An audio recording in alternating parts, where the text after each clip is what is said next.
An invasive plant that's hard to control is taking over vacant properties in Flint. But the Genesee County Land Bank has been chewing on a solution, and they're now deploying these bleeding buckthorn busters into action. TV5's Zane Omer gives us a look. Zane. Chet and Meg, I'm here by Ramona Park, where it looks a little bit more like a forest than where a house used to stand. And now the Genesee County Land Bank is turning to a herd for some help.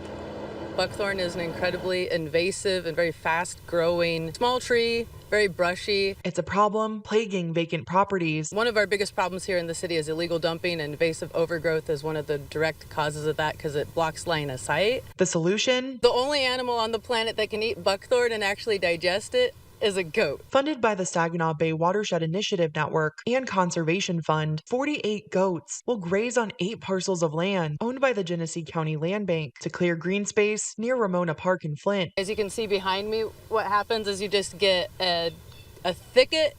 It's really almost impossible to walk through. Kelly Jewett is the Urban Conservation and Community Engagement Fellow with the Genesee County Land Bank. She says buckthorn creates hundreds of thousands of seeds, which turn into berries, attracting birds, furthering the spread. The birds actually have an enzyme in their gut that interacts with the buckthorn seeds and helps them to germinate faster. So it's actually this evolutionary thing where the buckthorn is really well evolved to take over. And because it has no natural predators, nothing can eat it.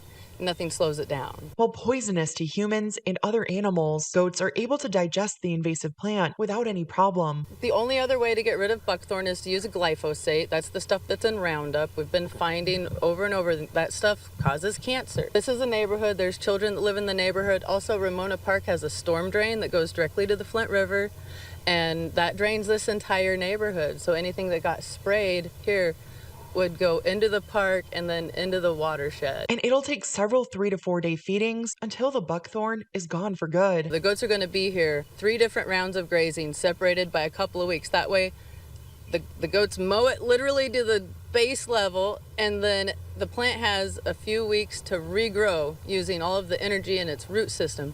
And then the goats come back and munch it down again. And you do that 2 or 3 times, and at the end of those 3 rounds of grazing, the idea is that you've depleted all of the energy store in the plant's root system, and it has had no time to make leaves and photosynthesize. While the funding is for this project only, Jewett says there are at least 10 other properties that could benefit. So if this is a success, she hopes to bring the grazing goats there too. Reporting live in Flint, Zane Omer, back to you.